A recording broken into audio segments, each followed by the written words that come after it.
નમસ્કાર મિત્રો, હું રાજેશ ભાસ્કર આપ સૌનું યુટ્યુબમાં આપણી આ ચેનલ પર સ્વાગત કરું છું.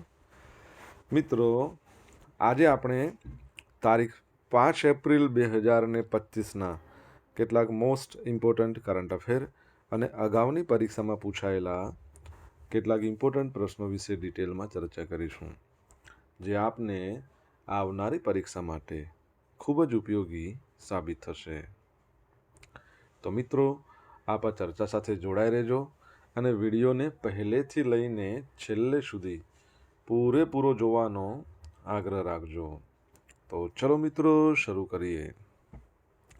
શરૂઆત કરતાં પહેલાં જણાવી દઉં કે જો તમારે આપણી આ યુટ્યુબ ચેનલને સબસ્ક્રાઈબ કરવાનું હજી પણ બાકી હોય તો ચેનલને સબસ્ક્રાઈબ કરજો, નોટિફિકેશન બેલ આઇકોનને પ્રેસ કરીને, અને જો તમને વિડીયો પસંદ આવે તો વિડીયોને લાઈક કરજો.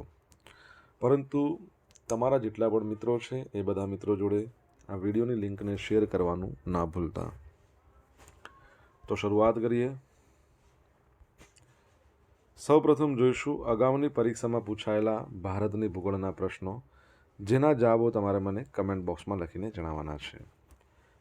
વિડીયોના લાસ્ટમાં જ્યારે હું તમને આ દરેક પ્રશ્નના જવાબ જણાવું ત્યારે તમારે ચેક કરવાનું છે કે તમે આપેલા પ્રશ્નોના જવાબમાંથી કેટલા પ્રશ્નોના જવાબ સાચા છે, અને જેટલા પણ પ્રશ્નોના જવાબ સાચા હોય એનો આંકડો તમારે કમેન્ટમાં લખવાનો છે કે 10માંથી આટલા સાચા છે. ડેઇલી જીકે ટેસ્ટમાં આપણે રોજ 10 પ્રશ્નો પૂછીએ છીએ, જેમાંથી 5 પ્રશ્નો ભારતની ભૂગોળના છે. બાકીના જે 5 પ્રશ્નો છે એ ગુજરાતના ઇતિહાસના પ્રશ્નો છે. તો તમે તમારા આન્સર આપો નીચે કમેન્ટ બોક્સમાં, અને હું આજના કરંટ અફેરનો પ્રથમ પ્રશ્ન છે એની શરૂઆત કરું છું.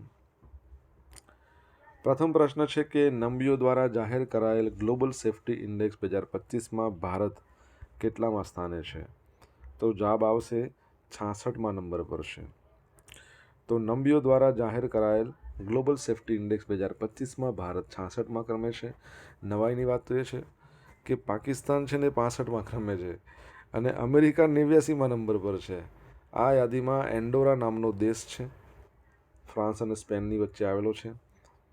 તે 84.7 પોઈન્ટ સાથે સૌથી સુરક્ષિત દેશ તરીકે પ્રથમ સ્થાન મેળવ્યું છે. તેના પછી યુએઈ, કતાર, તાઇવાન અને ઓમાન છે. હવે આ દેશો તેમની મજબૂત સુરક્ષા વ્યવસ્થા, ઓછા ગુનાના દર, સારા જીવન ધોરણને કારણે આ રેન્કિંગમાં ટોચ પર છે. નંબીઓ દ્વારા બહાર પાડવામાં આવેલા રેન્કિંગ વિવિધ દેશોના નાગરિકો દ્વારા કરવામાં આવેલા સુરક્ષા સર્વેક્ષણ પર આધારિત છે, અને આ ઉપરાંત ચોરી, શારીરિક હુમલો, પજવણી, ભેદભાવ, અન્ય હિંસક ગુનાઓનો દરનો પણ આમાં સમાવેશ કરવામાં આવે છે. તમને ખ્યાલ હોય તો આપણે થોડા સમય પહેલાં ભણ્યા હતા વર્લ્ડ હેપીનેસ ઇન્ડેક્સ, જેમાં ફિનલેન્ડ સતત 8 વર્ષે નંબર 1 પર. ભારત કયા નંબર પર છે તમારે કહેવાનું છે. આ ઉપરાંત તમને ખબર હોય તો બીજો પણ એક ઇન્ડેક્સ આવ્યો હતો જેને આપણે કહીએ છીએ હેનલે પાસપોર્ટ ઇન્ડેક્સ, જેમાં નંબર 1 પર સિંગાપોર, અને આપણું ભારત 82મા નંબર પર છેલ્લે જે આવ્યો એમાં, એ પણ યાદ રાખજો. દર વર્ષે રાષ્ટ્રીય દરિયાઈ દિવસ ક્યારે મનાવવામાં આવે છે? National maritime day. તો યાદ રાખજો 5મી એપ્રિલના રોજ, એટલે કે આજના દિવસ છે. તો આંતરરાષ્ટ્રીય વેપાર, વૈશ્વિક અર્થવ્યવસ્થા, એને વિશ્વના એક ખૂણાથી બીજા ખૂણામાં માલ પરિવહન કરવાની પર્યાવરણ રીતે સુવ્યવસ્થિત, સલામત, સાનુકૂળ, પર્યાવરણીય પ્રતિભાવશીલ અભિગમ તરીકે સમર્થન આપવાની અંગેની જાગૃતિ દર્શાવવા દર વર્ષે રાષ્ટ્રીય દરિયાઈ દિવસની ઉજવણી કરવામાં આવે છે. પ્રથમ વખત આ દિવસ 5 એપ્રિલ 1964ના રોજ મનાવવામાં આવ્યો હતો. આ વર્ષે 61માં ને 62મા નંબરનો 2025 છે ને 62મો રાષ્ટ્રીય દરિયાઈ દિવસ છે.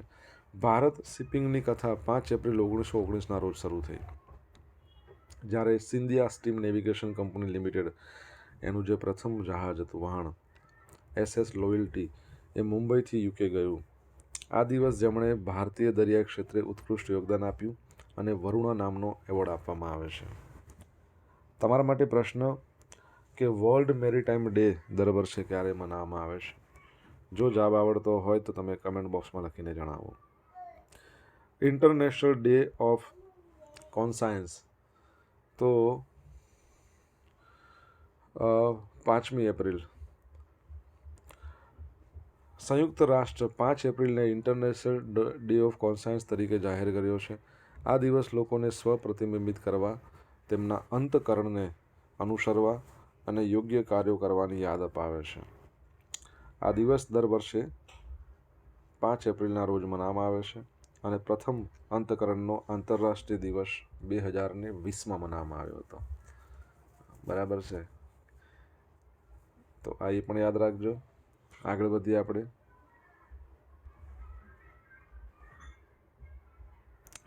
બિહારમાં મેન્સ હોકી હીરો એશિયા કપની 12મી આવૃત્તિનું આયોજન. તો હોકી ઇન્ડિયાના સહયોગથી men's hockey hero Asia cup 2025નું આયોજન બિહારમાં કરવામાં આવશે અને એશિયા કપની આ 12મી આવૃત્તિ હશે. હોકી ઇન્ડિયા, તમને ખબર છે રિસન્ટલી 100 વર્ષ પૂરા થયા. દિલીપ ટર્કી એના અધ્યક્ષ છે અને બિહાર રાજ્ય રમતગમત સત્તામંડળ વચ્ચે પટણામાં કરાર પર હસ્તાક્ષર કરવામાં આવ્યા. પટણામાં તમને ખબર હોય તો સેપક ટકરાવ આ એક ચેમ્પિયનશિપ યોજાઈ હતી, જેમાં ભારતે મેન્સ કેટેગરીમાં ગોલ્ડ મેડલ જીત્યો છે. આ કાર્યક્રમનું આયોજન 29 ઓગસ્ટથી 7 સપ્ટેમ્બર 2025ની વચ્ચે કરવામાં આવશે. દક્ષિણ કોરિયા, ભારત, પાકિસ્તાન જેવા એશિયાના ટોચના હોકી રમનારા દેશો સહિત કુલ 8 ટીમો આ ટુર્નામેન્ટ રમવાની છે. બરાબર. હોકીની વાત કરી છે, હોકીના જાદુગર મેજર ધ્યાનચંદ યાદ આવ્યા. બરાબર, તો એ પણ યાદ રાખજો. બીજી વસ્તુ, તમને ખ્યાલ હોય તો મહિલા એશિયન ચેમ્પિયન્સ ટ્રોફી એ પણ બિહારના રાજગીરમાં યોજાઈ હતી. આપણે એના વિશે ભણ્યા હતા. એમાં ભારત જીત્યું હતું 1-0થી, પરંતુ સામે કોને હરાવ્યું હતું? પરીક્ષામાં આવો પ્રશ્ન પણ પૂછાઈ ગયો છે. તમને જો જવાબ આવડતો હોય તો કમેન્ટ બોક્સમાં લખીને જણાવો. મિત્રો, વિડીયો પસંદ આવ્યો હોય, ભણવાની મજા આવી હોય તો વિડીયોને લાઇક કરજો. તમારા મિત્રો જોડે વિડીયોની લિંકને શેર કરજો. આપણી બંને યુટ્યુબ ચેનલ રાજેશ ભાસ્કર 2 એને સબસ્ક્રાઈબ કરજો, નોટિફિકેશન બેલ આઇકોનને પ્રેસ કરીને. જો તમારે ડેલી કરંટ અફેરની પીડીએફ જોઈતી હોય તો આપણી ટેલિગ્રામ ચેનલ છે ને, જેની લિંક વિડીયોની ડિસ્ક્રિપ્શનમાં છે, ત્યાંથી તમને ડેલી કરંટ અફેરની પીડીએફ મળી જશે અને અહીંયાથી તમને પોલ્સ પણ રમવા મળશે. દેશમાં સૌર ઉર્જા પ્લાન્ટ સ્થાપિત કરનારા સૌથી વધુ રેલવે સ્ટેશન ધરાવતું રાજ્ય કયું છે? તો જવાબ આવશે રાજસ્થાન. કયું આવશે? રાજસ્થાન. તો રાજસ્થાનમાં 275 રેલવે સ્ટેશનો સાથે દેશભરમાં સૌર ઉર્જા પ્લાન્ટ સ્થાપિત કરનારા સૌથી વધુ રેલવે સ્ટેશન ધરાવતું એમાં પ્રથમ સ્થાન ધરાવે છે. હવે 270 રેલવે સ્ટેશન પર સૌર ઉર્જા પ્લાન્ટ સાથે મહારાષ્ટ્ર નંબર 2 પર છે. આ માહિતી કોણે આપી? તો કેન્દ્રીય રેલવે મંત્રી છે આપણા અશ્વિની વૈષ્ણવ. એમને 2 એપ્રિલ 2025ના રોજ લોકસભામાં આ માહિતી આપી હતી. ભારતીય રેલવે શું કહે છે કે 2030 સુધીમાં જે ખાલી જમીન છે એનો ઉપયોગ કરીને 20 ગીગાવોટ સોલર પાવર પ્લાન્ટ સ્થાપિત કરવાની યોજના ધરાવે છે. રેલવે મંત્રાલયના જણાવ્યા અનુસાર ફેબ્રુઆરી 2025 સુધીમાં દેશના કુલ 2249 રેલવે સ્ટેશનો પર સૌર ઉર્જા પ્લાન્ટ સ્થાપિત કરવામાં આવશે. બરાબર છે, તો આવ્યા હતા ફેબ્રુઆરી પતી ગયો ને. રેલવેની વાત આવી, તમને ખબર છે રેલવે મંત્રી આપણે કોણ છે? અશ્વિની વૈષ્ણવ છે.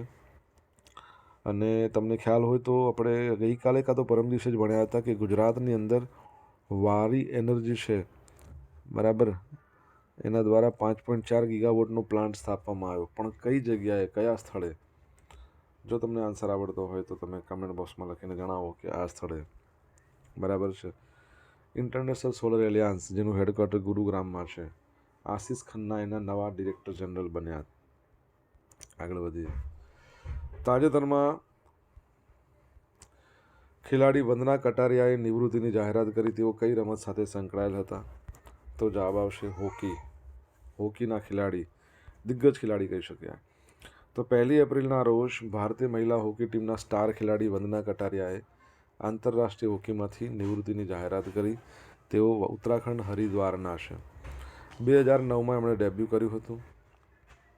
ટોક્યો ઓલિમ્પિક્સ 2020માં ચોથા સ્થાને રહેલી ટીમનો તેઓ ભાગ હતા. 32 વર્ષની એજ છે. ઓલિમ્પિકમાં હેટ્રિક ફટકારનાર પ્રથમ અને એકમાત્ર ભારતીય મહિલા બનીને રેકોર્ડ બુકમાં પોતાનું નામ નોંધાવ્યું. તેમણે 320 આંતરરાષ્ટ્રીય મેચો સાથે ભારતીય મહિલા હોકીમાં સૌથી વધારે કેપ્ડ ખેલાડી છે. કેટલા? 320 આંતરરાષ્ટ્રીય મેચો. અને ટોટલ એમણે આ મેચોની અંદર 158 જેટલા ગોલ કર્યા છે.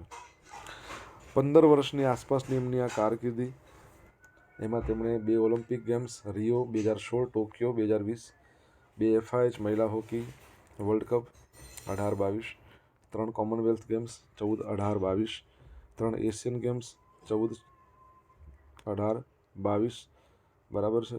એમાં ભારતનું પ્રતિનિધિત્વ કર્યું હતું. ઓકે, આ યાદ રાખજો. હોકીની વાત કરી છે, તમને ખબર હોય તો આમણે તો નિવૃત્તિ લીધી જ છે. ભારતના એક સ્ટાર ગોલકીપર હતા જેમણે નિવૃત્તિ લઈ લીધી અને એમને ભારતીય જુનિયર હોકી ટીમના કોચ બનાવવામાં આવ્યા છે. તમને જવાબ આવડતો હોય તો કમેન્ટ બોક્સમાં લખીને જણાવી શકો છો.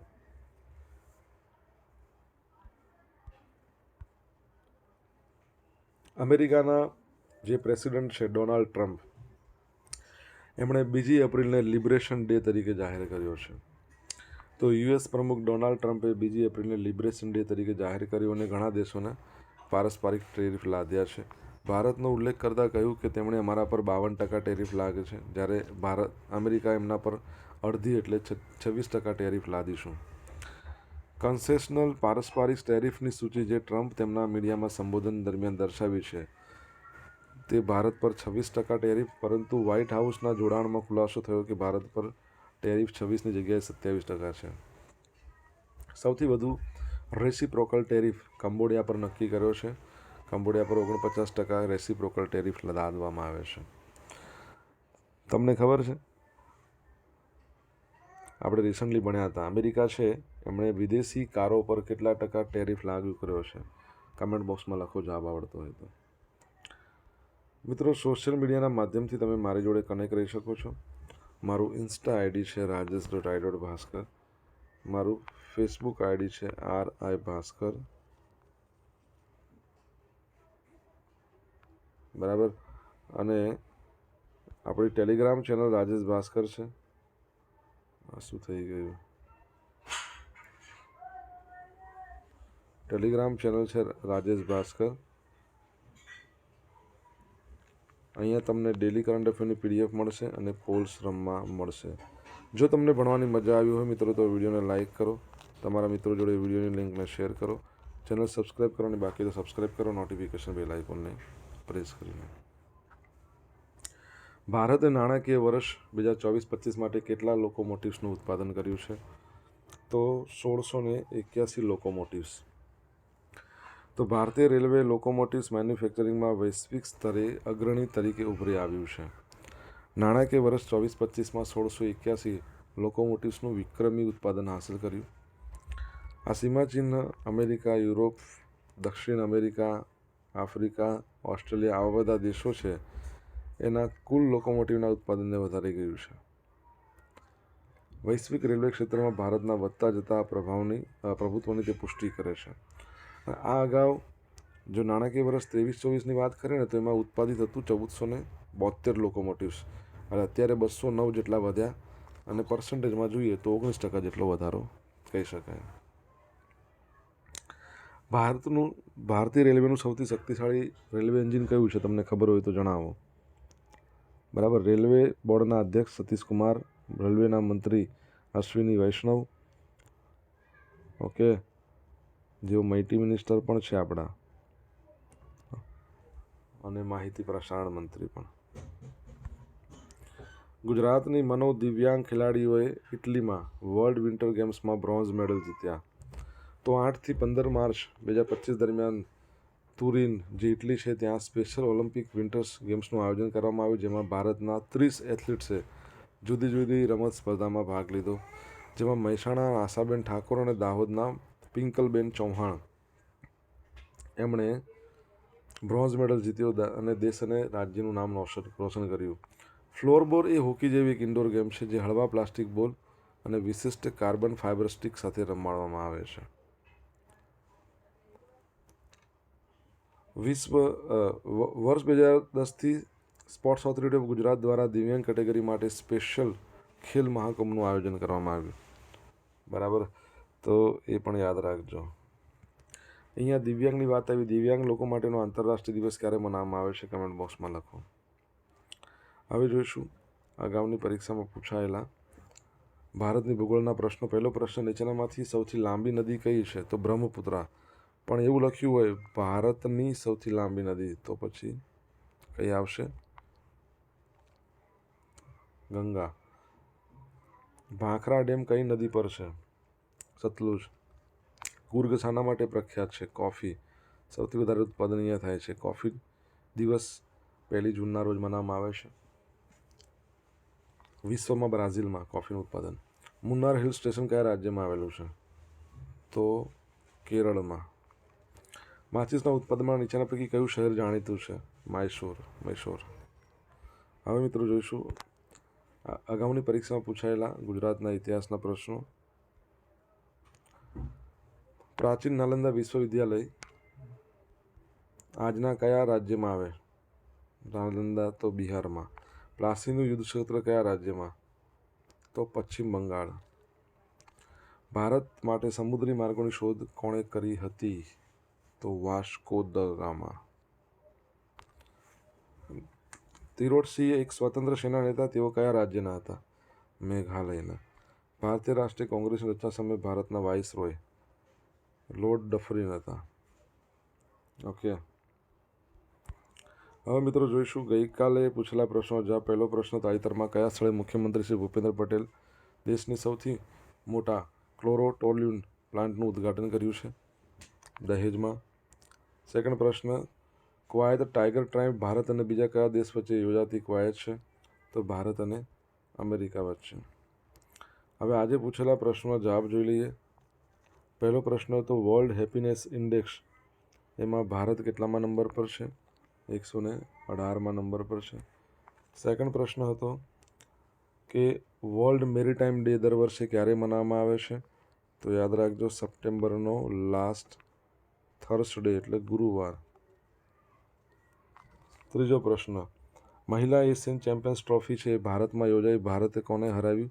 ચીનને હરાવીને આ ચેમ્પિયનશિપ જીતી લીધી છે. ચોથો પ્રશ્ન, ગુજરાતમાં વારી એનર્જી દ્વારા 5.4 ગીગાવોટનો પ્લાન્ટ નવસારીના ચીખલી. પાંચમો પ્રશ્ન, હોકીના જાદુગર, એ નહીં, રિસન્ટલી આપણા ગોલકીપર છે જેમણે નિવૃત્તિ લીધી છે, PR શ્રીજેશ. અને યાદ રાખજો, ગોલકીપર ઓફ ધ યર એમને એવોર્ડ મળ્યો. ભારતની જુનિયર હોકી ટીમના તેઓ કેપ્ટન છે. રિસન્ટલી અમેરિકાએ વિદેશી કાર પર કેટલા ટકા ટેરિફ લાગુ કર્યો છે? 25%. કારની કિંમતના 25% ટેક્સ. સાતમો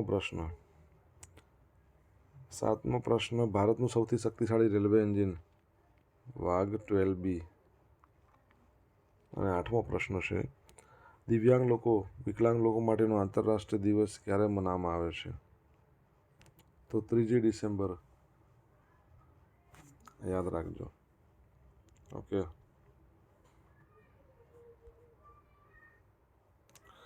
હવે મિત્રો જોઈશું ગઈકાલના કરંટ અફેરમાંથી પૂછેલા કેટલાક ઇમ્પોર્ટન્ટ પ્રશ્નો, જેના જવાબો તમારે મને કમેન્ટ બોક્સમાં લખીને જણાવવાના છે. પહેલો પ્રશ્ન, તાજેતરમાં કયા જિલ્લામાં વારી એનર્જીના 5.4 ગીગાવોટના હાઈટેક પ્લાન્ટ સ્થાપવામાં આવ્યો છે? તમને અત્યારે જ મેં આનો જવાબ આપ્યો છે, એટલે આશા રાખું છું તમને જવાબ પાક્કો આવડતો હશે અને તમે 100% કમેન્ટ બોક્સમાં લખશો. સેકન્ડ પ્રશ્ન, તાજેતરમાં કોણે લોકસભામાં વકફ સંશોધન બિલ રજૂ કર્યું છે? આઈ થિંક રાજ્યસભામાં પણ પાસ થઈ ગયું લાગે છે. આપણે 1-2 દિવસમાં ટોપિક લઈ લઈશું. તો જો તમને જવાબ બંને ના આવડતા હોય તો તમે કમેન્ટ બોક્સમાં લખીને જણાવી શકો છો. તો મિત્રો, આ હતા આજના દિવસના કેટલાક મોસ્ટ ઇમ્પોર્ટન્ટ કરંટ અફેર. સાથે આપણે જોયું અગાઉની પરીક્ષામાં પૂછાયેલા ઇમ્પોર્ટન્ટ પ્રશ્નો એના જવાબોની સાથે. આશા રાખું બધાને ભણવાની મજા આવી હશે. જો મજા આવી હોય તો વિડીયોને લાઇક કરો. તમારા જેટલા પણ મિત્રો છે બધા મિત્રો જોડે વિડીયોની લિંકને શેર કરો.